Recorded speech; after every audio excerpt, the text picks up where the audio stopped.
World War II's Western Front simplified. Origins. World War II has its origins in the ending of World War I.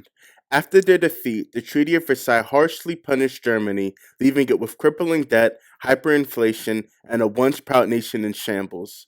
The National Socialist German Workers' Party took power in 1933 by vowing to ignore the Treaty of Versailles and restore German pride and power. The German Chancellor then rebuilt the German military and retook lands he saw as rightfully German. The Western allies in Europe at the time, Britain and France, largely did nothing to stop this. This was called appeasement, and it was done for two reasons. The British and French wanted to avoid another costly war, and more importantly, they weren't prepared for another large scale war with Germany. Britain was overextended, policing its empire, and France wasn't eager to fight as they were the ones who suffered the devastation of the last war, not the island nation of Britain.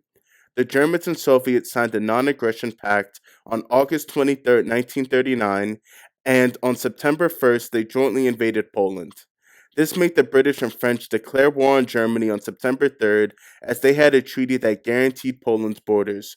With the peace deal signed with the Soviets in the East, the Germans can now solely focus on the Western Allies. German Head Start.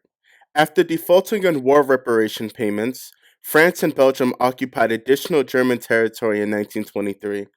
This infuriated the Germans and made them break the Treaty of Versailles for the first time by leasing land from the Soviets in 1926 and building training schools for their tank and air force divisions. Since the training schools were on Soviet territory, the Western Allies had no knowledge of them. Germany also gained dominance early by sending fighters to fight in the Spanish Civil War to gain experience, training with dummy tanks, training each soldier in the next rank for easy promotion if needed, and using blitzkrieg to displace the enemy without fighting. Blitzkrieg was the German military strategy of finding a weak point in the enemy line and focusing panzer tank divisions on that point with quick non-stop movement to break the line and attack the enemy's rear with targeted support from the Air Force. German junior officers had the freedom to make decisions on the battlefield in minutes, while their Allied equivalents needed permission that often took hours or days, which allowed Germany to immediately exploit their enemy weak points. The French and British were also prepared to fight a World War I style war.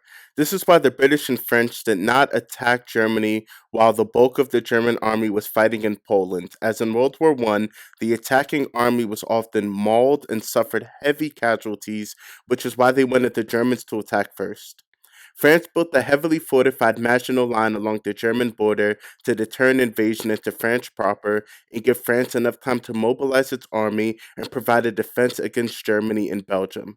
This, along with Belgian neutrality, is why the Belgian and Dutch lowland region was subsequently left off the line. The French defensive line around the Ardennes was also left weak, as the French believed the rough terrain would make it an impossible attack point for the German army. However, a German tank commander who fought in the Ardennes in World War I was able to map a path through the forested area. The Germans attacked the lowland countries on May 10, 1940, but this was a decoy to lure the Allies further north, leaving them vulnerable to being outflanked. As the German infantry fought the Allies in the lowlands, the Panther divisions found the weak point in the Ardennes and rushed through it, encircling the Allied soldiers and forcing the British army to evacuate at Dunkirk, leaving huge amounts of vehicles, supplies, and machinery.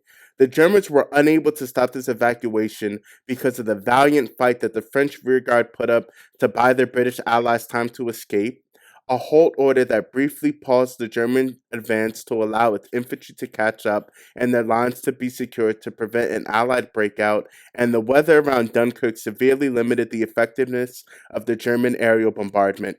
With the British army off the continent on June 4, 1940, the fall of France was imminent.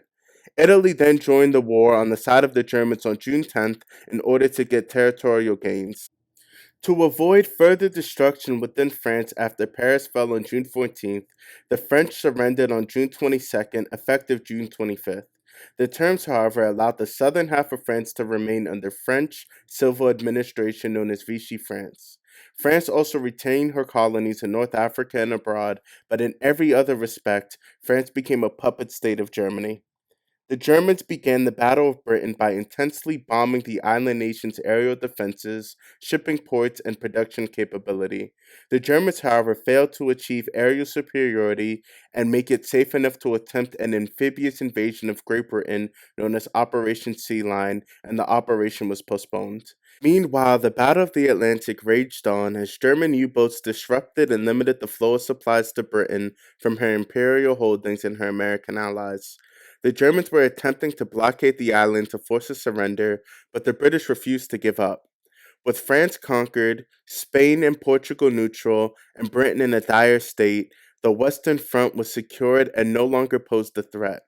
Germany, in desperate need of oil and supplies, begins the next phase of their war plan and invades the Soviet Union on June 22, 1941, reneging on their past treaty and kickstarting the Eastern Front of the war. German arrogance and American isolation.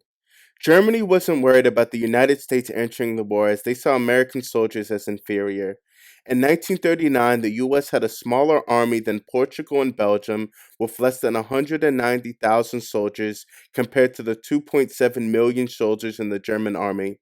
Germany also defeated the British and French, who were supplied by the Americans and actually battle tested. Conversely, the Americans were in an isolationist period at this time and did not want to get involved in another European war. But when American leaders saw the effectiveness of Blitzkrieg leading to the fall of France and Britain being bombed and besieged, they drastically increased defense spending to produce an immense amount of wartime supplies and instituted a draft that bolstered the size of the American army to over 1.6 million soldiers at the end of 1941. The Allies strike back. After being attacked by Japan on December 7, 1941, and with Germany and Italy declaring war, the United States fully enters World War II. Operation Torch and the Anglo-American invasion of North Africa in 1942 provided the untried American army with practice against the German army and an amphibious invasion, which was the largest amphibious invasion in history prior to Normandy. The Allies were able to win quickly and decisively in North Africa because of logistics. With the failure of the Germans and Italians to take control of Malta, the British were able to use the island as a base to destroy many of their supply ships headed towards North Africa. The supply ships that did reach North African ports had trouble delivering the supplies to the forces stationed throughout the region. With the German, Italian, North African armies surrendering on May 13, 1943, Italy was chosen as the next target as they were seen as Europe's soft underbelly. France was too fortified for an invasion, while Spain and Portugal were neutral. The Allies were also pressured by the Soviets to open up a second front in Europe to relieve pressure in the east. The Germans, however, defended Italy well, slowly giving up land, creating a slow and bloody push up the narrow peninsula. 10 divisions, including 6 from the east, were diverted to fight in Italy.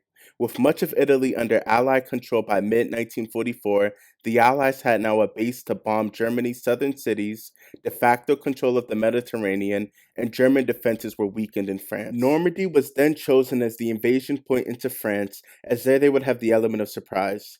This part of the French coast wasn't as heavily defended and was still in Allied fighter aircraft range, so the British and American armies could call on air support if needed. The Allies also tricked Germany into thinking the invasion would occur at the shortest distance in the English Channel at Calais by setting up dummy tanks and heavily bombing that area. Inevitable defeat.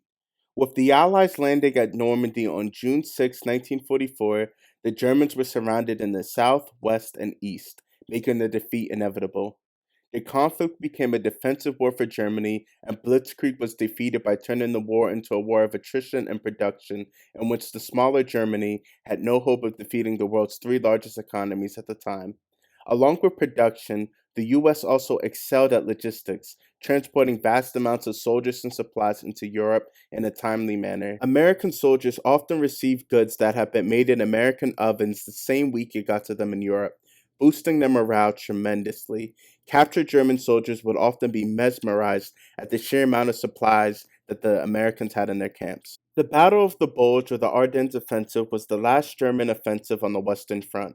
The Allies were advancing through France quicker than expected, leaving them fatigued with thin supply lines. The German goal was to capture the Allied port in Belgium and split the Western Front in two. At this point, the Germans knew that the war was lost, but they also knew that the alliance between the Western Allies and the Soviet Union was fragile given their ideological differences. If they could hold out long enough for that alliance to collapse, they could make peace with the West and focus solely on the impending invasion by the Soviet Red Army, who they saw as inferior to them, making a loss to the Soviets unacceptable. The battle was won by the Allies, with Germany on the retreat for the remainder of the war. With Germany's fate settled, the leaders of the United States, Soviet Union, and Great Britain met at the Conference of Yalta to discuss what would happen at the end of the war. The main points established were the formation of the United Nations, the partition of Germany and Berlin into four sectors, that the Soviets would declare war on Japan 3 months after Germany surrendered, and that Germany would pay war reparations in the form of the redistribution of German industry, manufacturing, machinery, research patents, and data. The British pushed for free and open elections in Central and Eastern Europe, but this ended up not occurring. With the Allies in Germany and the Soviet army on Berlin's doorstep, the German Chancellor took his own life on April 30th, 1945. On May 7th, 1945, the Germans unconditionally surrendered to the Western Allies 2 days before surrendering to the Soviets. This time, the US did not make the same mistake as the Entente powers of World War I and helped rebuild West Germany, lending aid with the Marshall Plan. This played a big role in the Germans not rebelling, as they were previously told if they lost the war, the Allies would commit untold carnage to the German people. When this didn't happen, a lot of the population was able to be de radicalized. This concludes the largest conflict in human history and subsequently is the beginning point of the next major conflict, the Cold War between allies turned rivals, the United States and Soviet Union. Thank you.